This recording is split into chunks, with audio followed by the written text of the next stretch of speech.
दानैया खुशी से बाजार में रहे पौधों से 2 फूल तोड़कर मेरी भुक्कड़ बेटी कावेरी जाने के बाद आहा, किस्मत मेरे साथ है। सिर्फ 2 फूल के लिए आया और मुझे मिल गए। मैं दिल से खुश होकर पौधे को बिना नुकसान किए ये 2 फूल तोड़ा। अब मैं घर जाकर आराम से पूजा करूंगा। ऐसे सोचकर दानैया वहां से निकलकर घर में रहे उसके पिता और दादा के फोटोज के पास आता है। वो 2 फूल उन फोटोज के सामने रखता है। उसके बाद दानैया हाथ जोड़कर मेरे दादाजी और मेरे पिताजी को सादर प्रणाम। विरासत में आपने मुझे कंजूसी दिया है और मैं उसे बचा रहा हूँ। और मैं वादा करता हूँ कि आगे भी मैं बचाऊंगा। आप दोनों ऊपर से देखकर खुशी से आशीर्वाद दीजिए। पासपोर्ट और वीजा नहीं है ना, मेरे सामने मत आइए। धन्यवाद। ऐसे कह के फोटोज के सामने रखे फूलों को लेकर किचन में रही मटके में डालता है। कल फोटोज के सामने रखने के लिए ये फूल काफी होंगे। दानैया एक कटोरी लेता है। घर में बड़ों की पूजा हो गई, अब पेट पूजा करना है। तो बिना देर किए जल्दी से शुरू करना है। दानैया एक कटोरी लेकर हॉल में आता है। वहाँ टेबल पर रहे सेलफोन रिंग होने लगी। तब दानैया ने अरे, आज तो बहुत बार फोन रिंग होने लगा। शायद टाउन में रही मेरी दीदी कर रही है। मेरी भुक्कड़ बेटी के लिए खाना पका के थक गई होगी, इसीलिए शायद वो मुझे फोन कर रही है। मैं फोन नहीं उठाऊंगा ना। दानैया पड़ोसन पार्वती के घर आता है। पार्वती बहन। ऐसे बुलाने पर उस घर में रहे पार्वती का पति राजू कंजूस दानैया की आवाज पहचान कर इस भिखारी को सुबह हो गई। घर में पार्वती नहीं है, काम से बाहर गई, शाम को आएगी। तुम किसी और के घर जाके भीख मांग लो। अरे हो राजू, मैं भिखारी नहीं हूँ, मैं दानैया हूँ। जरा सोच के कहो ना। ऐसे कहने पर अंदर रहे राजू अपने आप में मैं सही ही बोला ना? राजू ऐसे मन में सोचकर लेकिन बाहर से ओहो, तुम हो दानैया? किसी की आवाज सुनाई देने से मैं भिखारी सोचा। तुम हर बार पार्वती बहन कह के बुलाते हो ना, इसीलिए मैं पहचान नहीं सका दानैया। ऐसे कहते समय पार्वती अंदर से आती है। आपको भिखारी कहने से बुरा मत मानिए भैया। नहीं नहीं बहन, कुत्ता उसके मालिक पर भौंकता है क्या? तो क्या तुम कुत्ता हो दानैया? बहुत खूब। पर कौन सा कुत्ता हो? तुम्हें विश्वास है कि नहीं? नहीं राजू, मैं कंजूस कुत्ता हूँ। सच बोले दानैया। ये बताओ, यहाँ क्यों आए हो? घर में सिर्फ अचार ही है बहन, चावल नहीं है। और अभी मुझे शॉप को जाने का मन नहीं है। हाँ तो कल का बचा हुआ खाना नहीं, गरम गरम खाना पका के तुम्हें देने से आराम से खाओगे ना? अरे राजू बहुत मजाक करने लगा। दानैया पार्वती को कटोरी देता है। पार्वती अंदर जाती है। दानैया और राजू बातें करते समय पार्वती गरम गरम खाना कटोरी में रख के दानैया के पास आती है।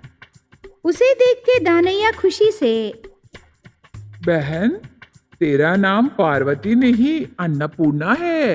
दानैया ऐसे कह के कटोरी लेकर वहां से चला जाता है। उसके घर में अचार वचार कुछ नहीं रहता। ये हमारे घर से चावल लेकर अचार के लिए दूसरों के घर जाएगा और वहां अचार पूछेगा। ये सुपर कंजूस है। दोनों पति पत्नी अंदर चले जाते हैं। गरम गरम चावल की कटोरी लेकर यशोदा के घर जाता है दानैया। यशोदा जी, घर में ही हो? ऐसे कहते समय यशोदा अचार का बोतल लेकर बाहर आती है। अरे, मैं अचार पूछने आया करके आपको कैसे पता चला? तुम गरम गरम चावल की कटोरी लेकर आना, मैं खिड़की में से देखी दानैया। मैं जानती हूँ तुम जरूर अचार पूछने ही आओगे। ये लो, आम का अचार खाओगे? आम का अचार नहीं यशोदा जी, चिकन का अचार या मटन का अचार या फिर फिश फ्राई या फिर फिश करी दे सकते हो ना जी? हाँ हाँ, जब मैं पकाऊंगी तब दूंगी, समझे? यशोदा गुस्से से वहां से जाते समय दानैया मना कर, अरे अरे, मुझे माफ करो यशोदा जी, वो अचार ही दे दीजिए। ऐसे कहते ही यशोदा अचार का बोतल देके वहां से चली जाती है। दानैया खुश होके घर आता है। तब तक उसके घर उसकी भुक्कड़ बेटी कावेरी को लेके अपर्णा आती है। पिता के हाथ में गरम गरम चावल और अचार का बोतल देखकर, वाओ, गरम गरम चावल में अचार, सुपर पापा, मैं खाऊंगी ना। ऐसे कह के दानैया से वो कटोरी लेकर एक जगह बैठकर जल्दी से खाने लगी। अरे हो कंजूस भाई, कितने बार फोन करूं रे, लेकिन तुम तो फोन उठाते ही नहीं। बात क्या है? क्या बताऊं दीदी, मैं खूब जानता हूँ ना, आज तू इतनी बार फोन क्यों कर रही है, इसीलिए मैं जानबूझकर फोन नहीं उठाया दीदी। मतलब मेरे प्यारे भाई, तू जानता है ना कि तेरी भुक्कड़ बेटी से कितनी परेशान हो जाऊंगी। हाँ दीदी, मेरी भुक्कड़ बेटी के बारे में मुझे पता है ना। तू तो बहुत कंजूस है और तेरी बेटी भुक्कड़ है। ये सब मुझे क्यों? तेरी बेटी को तुझे सौंप दी, अब मैं चलती हूँ। मुझे बिना पैसे दिए यहाँ से तू जाना ठीक नहीं है दीदी, तेरी सफर अच्छी नहीं होगी। ऐसे कहते ही अपर्णा गुस्से से उसके पास रहे पैसे देती है। दानैया उन पैसों को देखकर खुशी से, तेरे भाई को देखने कभी कभी आना दीदी। तेरी बेटी की शादी पक्की होने के बाद मैं जरूर आऊंगी भाई। ऐसे कह के अपर्णा चली जाती है। अभी मेरी भुक्कड़ बेटी से मुझे कौन बचाएगा? ऐसे सोचते समय कावेरी खाली कटोरी लेकर दानैया के पास आती है। पापा, मुझे और चावल और आम का अचार चाहिए। दोनों मिला के खाने से सुपर टेस्ट पापा। जाके आप किचन में से मेरे लिए और चावल लाइए ना। अरे मेरी भुक्कड़ बेटी, घर में सामान नहीं है, खरीदने के लिए मेरे पास पैसे नहीं है। आसपास लोगों से पूछ के मैं अपना पेट भर रहा हूँ बेटी। अभी मैं आई ना, तो मेरी भूख मिटाने की जिम्मेदारी आपका ही है ना। तुझे बुआ के घर में ही रहना था ना, वापस यहाँ क्यों आई? टीवी ऑन रहता है, फैन चलता रहता है और कुएं में पानी खत्म होते रहता है और करंट बिल बढ़ जाता है। कुएं का पानी के बारे में और करंट बिल के बारे में मुझे क्यों पापा? अभी तो मुझे भूख लगी है, जाके खाना बनाइए। मैं बोला ना बेटी, सामान नहीं है, चाहिए तो किचन में देखना। ऐसे कहते ही कावेरी चुपचाप वहाँ से किचन में आके देखती है। उसे वहाँ खाली डिब्बों के साथ ताला लगा के रही एक कमरा नजर आता है। पापा, जरा इधर आइए। ऐसे बुलाते ही दानैया किचन में आता है। कावेरी ताला रहे कमरा देखकर उसके बारे में पूछती है। उस कमरे में पुराने सामान रख के ताला डाल दिया बेटी। अरे वो सब छोड़ दे। चलो हॉल में बैठना, मैं जाके तुम्हारे लिए खाना लाऊंगा। ठीक है पापा। दोनों वहाँ से हॉल में आते हैं। दानैया कटोरी लेकर खाना लाने जाता है। घर में बैठी कावेरी को ताला रहे कमरे में क्या है जानने की बहुत जिज्ञासा पैदा होती है। वो एक हथौड़ी लेकर उस कमरे का ताला तोड़ देती है। वो कमरे के अंदर जाती है। बड़े बड़े मटके रहते हैं, एक मटके में चावल और एक में दाल और एक में मिर्ची, चीनी और इसके अलावा अचार, ऐसे बहुत सारे सामान वहाँ रहते हैं। मुझे पता है मेरे पापा बहुत कंजूस हैं, वो मेरे बारे में जानकर भी ये सब छुपाए, तो अभी देर क्यों, जल्दी से खा लेंगे। कावेरी बाहर बगीचे में एक बड़ा चूल्हा रख के खाना बनाने लगी। उसके बाद वो दाल भी बनाती है, लेकिन वहाँ कंजूस दानैया घर घर जाकर भीख मांगने लगा और यहाँ कावेरी खाना पूरा सामने रख के कुंभकर्ण की बहन की तरह खाना शुरू करती है। थोड़ी देर बाद कंजूस दानैया घर आकर भुक्कड़ बेटी का काम देख के बहुत रोने लगता है, लेकिन कावेरी खुशी से खाने लगी। शिवा देवगिरी गांव में होटल का व्यापार करता था। वो बहुत कंजूस था। एक दिन उसके होटल में काम कर रहे गिरी ने, अरे कल ने इसी तेल में बड़े बनाया ना, अब ये तेल काम नहीं आएगा, इसे फेंक देना है। गिरी वो तेल पूरा एक डब्बे में डालकर बाहर ले जाने लगा। उसे देखकर शिवा ने, गिरी, उस डब्बे में क्या ले जा रहे हो? कल का तेल है साहब, इसे बाहर फेंकने को ले जा रहा हूँ। ऐसे गिरी कहता है। तब शिवा गुस्से से, क्या इतना अच्छा तेल बाहर फेंकने को ले जा रहे हो? ये तेल कल में इस्तेमाल किया साहब, फिर से इस्तेमाल करना ठीक नहीं है ना। क्या ठीक नहीं है रे? ये होटल क्या तुम्हारा है? बड़ी बड़ी बातें सुना रहे हो। ये व्यापार मैं पिछले 20 साल से कर रहा हूँ। और अब तुम मुझे बातें सुना रहे हो? जाके उसी तेल से काम चलाओ। ये गलत है ना साहब, ऐसे करने से कौन हमारे होटल को आएंगे? सुनो, यहाँ आसपास एक भी होटल नहीं है। यहाँ सिर्फ मेरा होटल ही है, दूसरा नहीं है, और आने भी नहीं दूंगा। यहाँ स्वाद चाहे कैसे भी हो, पर लोग यहीं आएंगे रे, समझे? वो गिरी की बात नहीं सुनता और शिवा उसी तेल से काम कराने लगा। उसके बाद एक दिन भिखारी को भूख लगने पर उस होटल को आता है। साहब, मैं बहुत दूर से आ रहा हूँ, 2 दिन से मैं कुछ नहीं खाया, दया करके खाने को कुछ है तो दीजिए ना, भगवान आपका भला करेगा। ऐसे भिखारी भीख मांगने लगा। तब शिवा ने, क्या तुम 2 दिन से नहीं खाए तो मैं तुम्हें खाना दूं? तुम जैसे भिखारियों को खाना खिलाने के लिए क्या यहाँ मुफ्त में खाना मिल रहा है? साहब, मेरा मतलब वो नहीं था।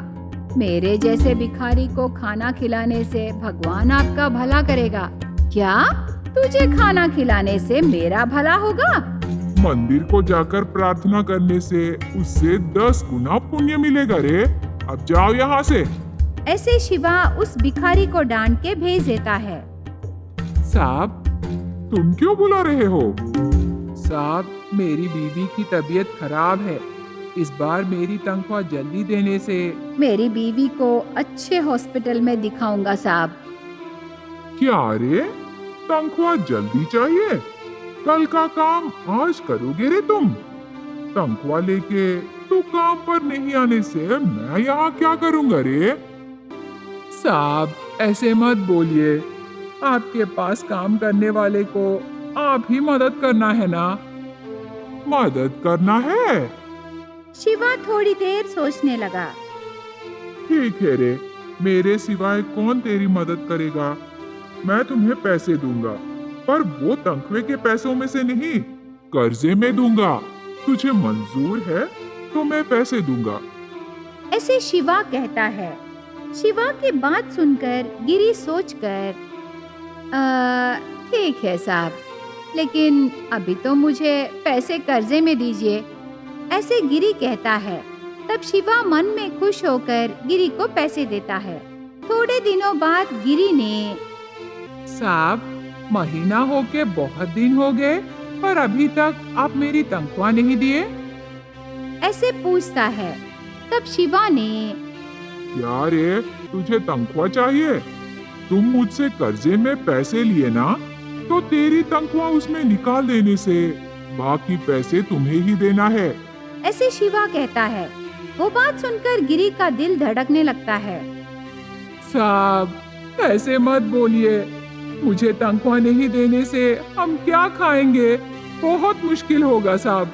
मैं आपका कर्जा धीरे धीरे चुका दूंगा, पर मुझे तनख्वाह दीजिए, नहीं तो कम से कम आधा तनख्वाह तो दीजिए ना। ऐसे शिवा को बहुत मनाने लगा गिरी। क्या आधा तनख्वाह रख लो? क्या तुम मुझे भीख डाल रहे हो? जाके अपना काम कर, पैसे वैसे कुछ नहीं है। शिवा गिरी को बहुत डांटता है। तब गिरी कुछ नहीं कहता। उसे दूसरी जगह काम नहीं रहने पर वो शिवा के पास ही काम करने लगा। उस दिन शाम को गिरी घर आता है। गिरी घर आते ही उसकी पत्नी संध्या ने, आ गए? मैं बहुत देर से आपकी राह देख रही हूँ। क्यों देर हुआ जी? चलिए ना। कहाँ? कहाँ क्या जी? मैं हॉस्पिटल से सलामत घर आने से मंदिर में 100 नारियल तोड़ने का मन्नत मांगे ना, तो अभी मन्नत पूरा करना है ना। ऐसे खुशी से कहने लगी संध्या। अरे संध्या, मन्नत वन्नत कुछ नहीं है, मुझे अकेला छोड़ दो। गिरी उदास होके बैठा रहता है। तब संध्या ने, ये क्या जी? आज आपको क्या हुआ? क्या बात है? मुझे बताइए ना। कुछ नहीं है संध्या, तू जब हॉस्पिटल में थी तब तेरे इलाज के लिए पैसों की जरूरत पड़ी, तो मैं उस शिवा से पैसे कर्जे में लिया। अभी वो मेरी तनख्वाह रख के और ज्यादा पैसे पूछ रहा है, वरना कहता है मुझे काम से निकाल देगा। ऐसे गिरी कह के उदास होने लगा। हालांकि शिवा के होटल में सिर्फ गिरी ही काम करता है, उसके बिना वहाँ एक काम भी नहीं होता। ये बात संध्या खूब जानती है। तब संध्या बहुत सोचकर, सुनिए, आप चिंता मत कीजिए, मैं जैसे कहती हूँ वैसे ही आप कीजिए, तब शिवा आपके पास खुद आएगा। सच संध्या, क्या है वो काम? और कुछ नहीं जी, कल से आप उस शिवा के होटल को मत जाइए। उसके बाद क्या करना है मैं आपको बताऊंगी। ऐसे कहती है संध्या। तब गिरी हाँ कहकर अगले दिन गिरी बिना होटल गए घर पर ही रहता है। गिरी होटल को न आने पर वहाँ के काम सभी रह जाते हैं। गिरी के सिवाय वहाँ खाना बनाने वाला उस होटल में कोई नहीं रहते। तब तुरंत शिवा गिरी के घर आता है। गिरी, गिरी, कहाँ हो? ऐसे बुलाता है। तब संध्या बाहर आकर, शिवा साहब, आप यहाँ क्यों आए हो? वो तेरा पति किधर है? अभी तक होटल को नहीं आया? वहाँ सभी काम ऐसे ही पड़े हैं। ओह, वो आज सुबह सुबह ही होटल को निकल गए ना? क्या अभी तक वो नहीं आए? नहीं आया। वो इधर आए तो होटल को जल्दी भेजो। ऐसे कह के वो चला गया। संध्या घर के अंदर रहे गिरी के पास जाती है। ये क्या संध्या, तू क्यों ऐसे बोली? अरे कुछ नहीं जी, शिवा को आपका महत्व पता चलना है, लेकिन आप मेरे कहने के बाद ही घर से बाहर जाइए। ऐसे कहती है। संध्या की बात मानकर गिरी घर पर ही रहता है। 3 दिन होने पर भी गिरी होटल को नहीं आता।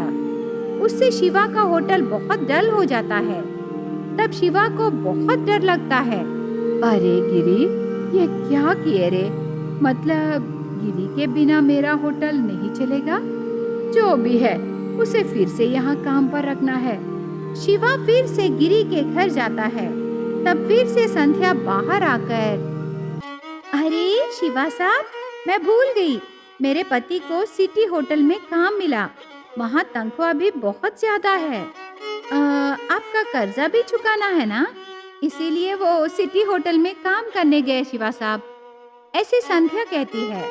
गिरी दूसरे होटल में काम करने की बात सुनते ही शिवा को बहुत बुरा लगा। अरे, मुझसे ज्यादा पैसे पूछ लेता ना। वो कह रहे थे आपको पैसे देना है। पिछले महीने का तनख्वाह भी आप पकड़ लिए ना? अरे, ऐसा कुछ नहीं है, मैं तो यूं ही बस, वो पैसे मेरे पास ही हैं। उससे कहना कल आके तनख्वाह ले जाए। इसके अलावा उसका तनख्वाह भी बढ़ाऊंगा, पर कल से ही वो मेरे यहाँ काम पर आना है। उसे कर्जा चुकाने की जरूरत भी नहीं है। ऐसे कह के चला जाता है। संध्या का प्लान वर्कआउट होने पर वो बहुत खुश हुई। अगले दिन गिरी फिर से शिवा के होटल में काम करने लगा।